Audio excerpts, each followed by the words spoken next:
बिस्मिल्लाहिर्रहमानिर्रहीम अस्सलाम वालेकुम नाज़रीन, info@ताहिर में आपका होस्ट ताहिर अदीब बंदेशा आपकी खिदमत में हाजिर है। आज हम हाजिर हुए हैं physics in the Holi Quran and modern science के सेकंड टॉपिक के साथ। इस सीरीज़ का हमारा ये सेकंड टॉपिक है। नाज़रीन, आज हम बात करना चाहते हैं इस कायनात में साइंस इस मकाम तक पहुंची कि हमने दरियाफ्त कर लिया कि ये कायनात अल्लाह ताला ने जो बनाए हैं, हमारे जो आसमान हैं, ये 7 आसमान हैं। पंजाबी में, उर्दू में, कहावतों में आपने सुना होगा सातों आसमान।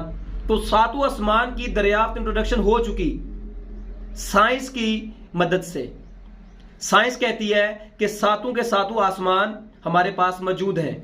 उनकी जो मुकम्मल डिटेल है वो आपके साथ मैं शेयर करता हूं कि सातों आसमानों में से जो पहला आसमान है जिसकी हमारे पास ये जो मौजूद है वो खलाई मैदान है, जिसकी बुनियाद पर हम निज़ाम शमसी के साथ मिलकर रहते हैं। ये वाला पहला आसमान जो निज़ाम शमसी के साथ मिलकर हम जिस पे रह रहे हैं वो हमारे पास ये हमारा पहला आसमान है, फर्स्ट स्काई है जो हमारे पास। सेकंड पे जो सेकंड वाला हमारे पास बनता है वो है हमारी कहकशां का जो खलाई मैदान है, जिस पे हमारी कहकशां है जो उसका जो खलाई मैदान है, और ये बेसिकली मकनातीसी मैदान है। मेरी जो आज की लैंग्वेज है ये साइंसी लैंग्वेज है शुरू में, इसके बाद हम इसको कुरान को टच करते हैं, कुरान मजीद को। ये मकनातीसी मैदान है और जो हमारे मिल्की वेज के जरिए मिलकर बनाया जाता है। ये सेकंड हमारे पास सेकंड स्काई है। अब थर्ड स्काई पे चलते हैं तो जो तीसरा आसमान है वो हमारा क्लस्टर है, जो कहकशां है उनका जो एक अकट है, उनका जो ग्रो है वो थर्ड स्काई कहलाता है। अब जो फोर्थ स्काई है हमारे पास वो है कायनात का जो मरकजी मकनातीसी मैदान है, मेन पॉइंट, मरकजी पॉइंट जो मकनातीसी मैदान है वो हमारे पास फोर्थ स्काई कहलाता है। अब फिफ्थ स्काई की बात करें तो कायनात की जो पट्टी है, जो कोसर्स के तौर पर जानी जाती है, जो कायनात की पट्टी, उसे हम फिफ्थ स्काई के नाम से जानते हैं। उसके बाद हमारे पास सिक्स्थ स्काई जो है, छठा आसमान, वो फैली हुई कायनात का मैदान है। जो हमारे पास जितनी कायनात फैली हुई है उसका जो मैदान है उसे हम सिक्स्थ स्काई के नाम से जानते हैं। उसके बाद हमारे पास जो लास्ट पे जो आता है वो है हमारे पास सेवंथ स्काई, सातवां आसमान, वो जो सबसे बैरूनी मैदान है, और ये कहकशाओं का गैर महदूद बैकरानी से तश्कील पाया जाता है। मतलब इसकी इनफिनाइट कह सकते हैं, इसकी लिमिट नहीं है, ये सबसे बैरूनी मैदान है। तो ये 7 के 7 आसमान जिनके बारे में साइंस ने जो दरियाफ्त किया है कि कौन सा आसमान किस चीज पे मुश्तमिल है, कौन सा आसमान किस तरीके से बना है, उनकी जो पैमाइश है, उनके दरमियान जो डिस्टेंस है, उसको भी साइंस ने दरियाफ्त कर दी है। साइंस, मॉडर्न साइंस वो बन चुकी है। अब मॉडर्न साइंस में अगर बात करें तो हमारे पास शायद कोई एक चीज रह गई होगी, बहुत कम चीजें रह गई होंगी जिनको साइंस ने टच नहीं किया। नहीं तो मोस्टली चीजें साइंस जो आम अकली बातें थी, नहीं अकल में आती थी, आम अकल उनको तस्लीम नहीं करती थी, साइंस उन तक पहुंच चुकी है। अब इनकी जो पैमाइश है वो कुछ इस तरीके से है, जिनकी दूसरी वजाहत के तौर पर कह सकते हैं, फल्कियाती वजाहत के तौर पे आप इन्हें कह सकते हैं कि जो पहला आसमान है वो कमोपेश 65 खरब किलोमीटर तक फैला हुआ है। ये जो हमारे पास जो फर्स्ट स्काई है, जो अभी मैंने अपना बताया कि ये किस चीजों पर मुश्तमिल है, ये 65 खरब ये जो किलोमीटर तक इसकी पैमाइश है वहां तक ये फैला हुआ है। सेकंड आसमान जो है हमारे पास, वो जो कहकशां का कतर भी है, वो 1,30,000 नूरी साल पर वसी है। 1,30,000 नूरी साल पर सेकंड स्काई मुश्तमिल है। थर्ड स्काई जो है, जो हमारा मुकामी क्लस्टर है, वो 20 लाख नूरी साल तक वो मुहित है जहां तक वो फैला हुआ है। अब बात करते हैं हमारे पास जो थर्ड स्काई है, सॉरी थर्ड की तो बात होगी 20 लाख नूरी साल। अब फोर्थ स्काई पे चले जाएं तो वो जो तमाम ग्रहों का मुजमुआ है, तमाम ग्रहों का मुजमुआ वो 10 करोड़ नूरी साल तक फैला हुआ है। जो इसकी पैमाइश है वो 10 करोड़ नूरी साल है। अब फिफ्थ जो स्काई है हमारे पास वो 1 अरब नूरी साल उसकी पैमाइश बनती है।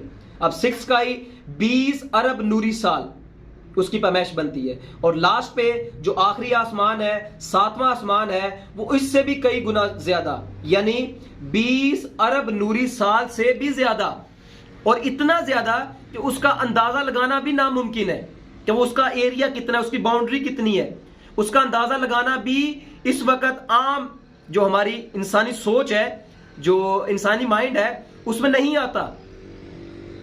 अल्लाह आलम, अल्लाह ताला बेहतर जानते हैं, आका अल्लाह और उसके रसूल बेहतर जानते हैं कि वो कितनी महीत है, कितना उसकी बाउंड्री है, लेकिन उसका अंदाजा लगाना आम इंसान के बस में नहीं। यही वजह है कि ये 7 आसमानों को दरियाफ्त तो कर लिया है, लेकिन हम दरियाफ्त कर रहे हैं आज, साइंस दरियाफ्त कर रही है आज से 1400 साल पहले आका अलैहिस्सलाम पर कुरान मजीद जो नाज़िल हुआ, उसमें अल्लाह ताला ने खोल खोल के बयान कर दिया है कि 7 आसमान है।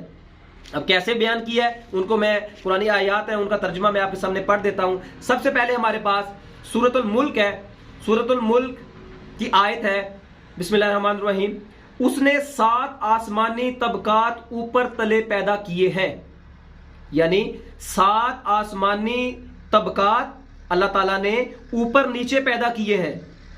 सूरतुल मुल्क की आयत है, उसका तर्जुमा है। सेकंड पे मैं दूसरी इसके मैं एविडेंस के तौर पे बहुत सारी कुरानी आयत का यहां पे इसको मैं साथ इसके अटैच कर रहा हूं। अब सेकंड पे सूरतुल बकरा जो हमारे पास है, उसमें अल्लाह ताला फरमाते हैं, फिर वो कायनात के बलाई हिस्सों की तरफ मुतवज्जा हुआ और उसे दुरुस्त करके उसके 7 आसमानी तबकात बना दिए और वो हर चीज का जानने वाला है। बेशक सूरतुल बकरा में भी अल्लाह ताला ने वही फरमाया कि 7 आसमानी तबकात मैंने बना दिए और अल्लाह ताला हर चीज को जानने वाला है, और अल्लाह ताला इन अल्लाह अला कुल्ली शैइन कदीर। उसके बाद हमारे पास सूरत नूह, उसमें अल्लाह ताला फरमाते हैं, क्या तुम इस हकीकत से आगाह नहीं कि अल्लाह ताला ने किस तरह 7 आसमानी तबकात ऊपर तले बनाए, ऊपर तले पैदा कर रखे हैं। ये सूरतुल मुल्क में, सूरतुल नूह में अल्लाह ताला फरमाते हैं। तो इस किस तरीके से अल्लाह ताला ने 7 आसमान बनाए, उनका एविडेंस अल्लाह ताला ने मुख्तलिफ सूरतों में पहले ही दे दिया है।